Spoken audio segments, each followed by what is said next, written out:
Sir Siddhu రైతుల కోసం జాగో అని ఒక వెబ్సైట్ క్రియేట్ చేశారు సార్, అండ్ ఫేస్బుక్ పేజ్ కూడా. పబ్లిక్ కూడా బాగానే రెస్పాండ్ అవుతున్నారు సార్.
సార్ సిద్ధు.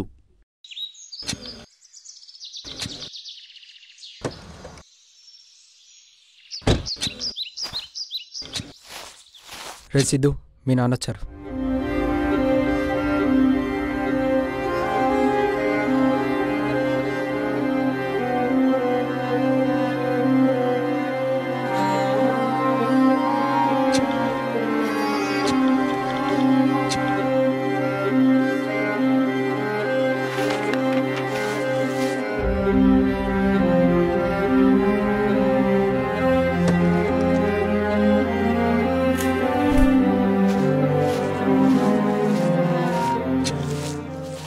ఒరే సిద్ధు, ఏంట్రా ఇది? ఏం చేస్తున్నావు? వారం రోజుల నుంచి ఇంటికి రావట్లేదు. నిన్నే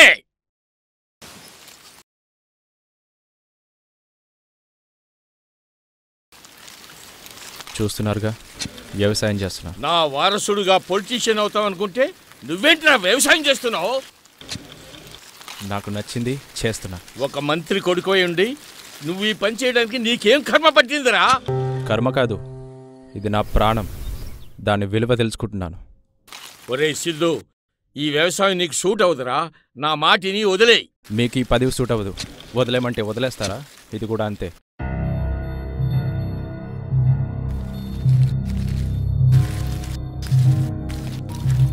ఇంకా ఎన్నాళ్ళుంటావు ఈ మట్టిలో? చచ్చేదాకా. ఎంత గొప్పవాడైనా చివరికి ఈ మట్టిలోనే కలవాల్సిందేగా. నా మాట వినేంట్రా?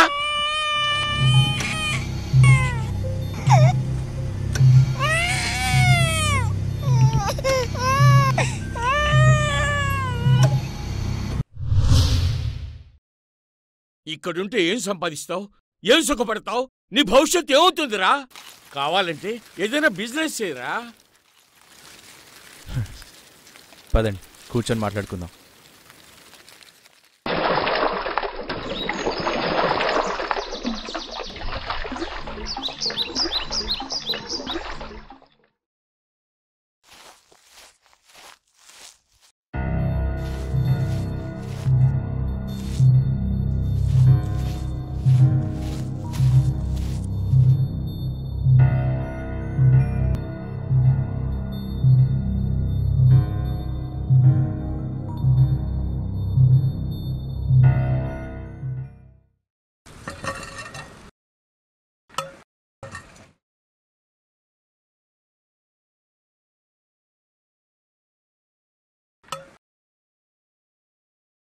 చేసి ఏదో బిజినెస్ అన్నారుగా.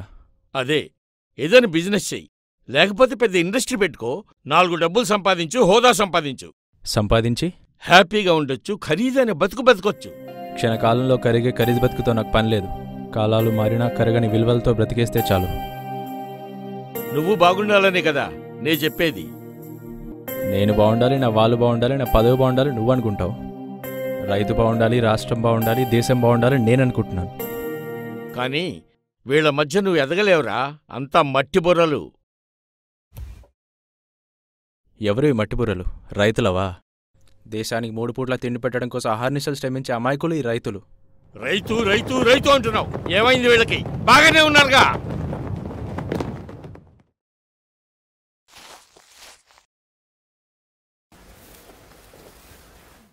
నాలుగు గోడల మధ్య ఏసీ రూమ్లో కూర్చొని 4 ఫైళ్ళ మీద సంతకాలు చేసే మీకెలా తెలుస్తుంది రైతుల కష్టాలు? మీ పార్టీ బాగోగులు చూసుకోవడానికే సరిపోతుంది. ఇప్పుడేమైంది వీళ్ళకి? 9 గంటలు ఫ్రీగా కరెంట్ ఇస్తున్నాం, పావల వడ్డీకి రుణాలు ఇస్తున్నాం, ఆ రుణాలు మాఫీ చేస్తున్నాం. ఇంకేం చేయాలో వీళ్ళకి? రుణాలు? మీరిచ్చే రుణాలు 10 మంది కడుపు నింపుతుంటే మిగతా 90 మంది ఆకలితో ఆకాశాన్ని చూస్తున్నారు. కనీసం 10 మందికైనా సరైన సమయంలో రుణమంతుందా అనుకుంటే మీరిస్తారని ఎదురు చూసి చూసి కళ్ళు కాయలు కాసి కాసి అప్పులోల బాధపడలేక ఏ ఉరితాడుకో ఏ పురుగుల మందుకు బలవుతున్నారు. ఈ బాధపడలేక ఈ ప్రైవేటు రుణాలు తీసుకుంటున్నారు. వర్షాలు లేక, దిగుబడి లేక, పండిన పంటకు మార్కెట్ లేక, ఈ పరిస్థితిలో రుణాలు చెల్లించలేక గత సంవత్సరం 16,000 మంది రైతులు సూసైడ్ చేసుకున్నారు. ఎవరు తీసుకోమన్నారు ప్రైవేట్ రుణాలు? ఎందుకు తీసుకున్నారు? ఎందుకు చేస్తున్నారు? కన్న కొడుకు కాబట్టి ఊరుకుంటున్నాను. పౌరుణ్ణి కాబట్టి అడుగుతున్నా.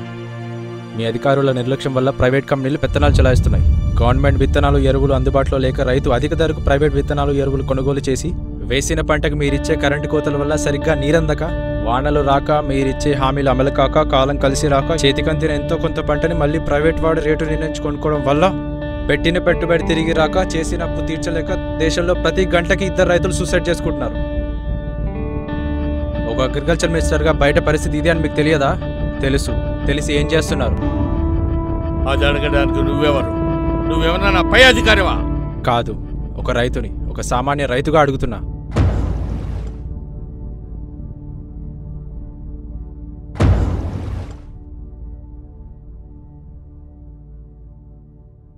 రెండు గంటలు కుర్చీలో కూర్చునే మీరు వెన్నుపూస నొప్పి పుడుతుందని ఎన్నో జాగ్రత్తలు తీసుకుంటారే. ఇవాళ దేశానికి వెన్నుముక్క లాంటి రైతు అంతరించిపోతుంటే ఎందుకు పట్టించుకోరు? మీకు ఓట్లు కావాల్సి వస్తే ప్రతి ఊరు తిరిగి ప్రతి గడప తడతారు. అదే ఒక రైతన్న చనిపోయాడని తెలిస్తే మాత్రం మీకు కనీసం చీమ కుట్టినట్టు కూడా అనిపించదు. అంటే వీళ్ళందరి చావుకి మేమే కారణం అంటావా? ఖచ్చితంగా మీరే. రైతు విత్తనం కొనే దగ్గర నుండి పంట మార్కెట్కు వెళ్లేదాకా ప్రతి ఒక్కరు రైతన్నను దోచుకుంటుంటే మీరు, మీ అధికారులు ఏం చేస్తున్నారు? వీటంతటికీ కారణం మీరు కాదా? అవునరా, మేమే. ఇప్పుడేం చేస్తారు మీ బోడి రైతులు? అక్షరం ముక్క రాదు, ప్రభుత్వాన్నే మార్చేస్తారా? ఇక్కడే నాన్న మీ నాయకులు పప్పులో కాలేసేది. వాళ్ళు చదువుకోకపోవచ్చు, ఏం చేయకపోవచ్చు,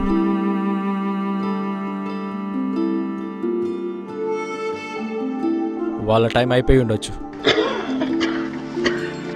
కానీ మేం చదువుకున్నాం. ఇప్పుడు మా టైం స్టార్ట్ అయింది. మేం మొదలు పెడతాం శాస్త్రీయ వ్యవసాయం. చూస్తున్నారుగా యంగ్స్టర్స్, దేశంలోని ఒక్కో కలుపు ముక్కని ఏరి ఎలా పీకి పారేస్తారో చూడండి. ఒరే సిద్ధు, సిద్ధు, సిద్ధు, నా మాట వినరా?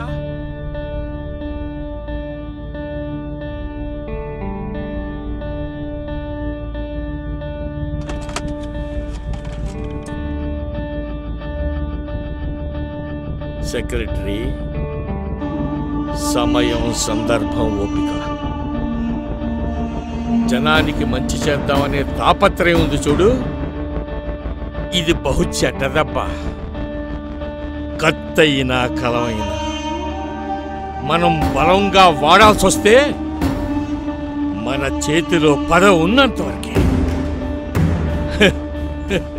ఆ పదవినే వదిలే పరిస్థితే వస్తే కొడుకైనా కత్తిరిచి చూడాల్సిందే.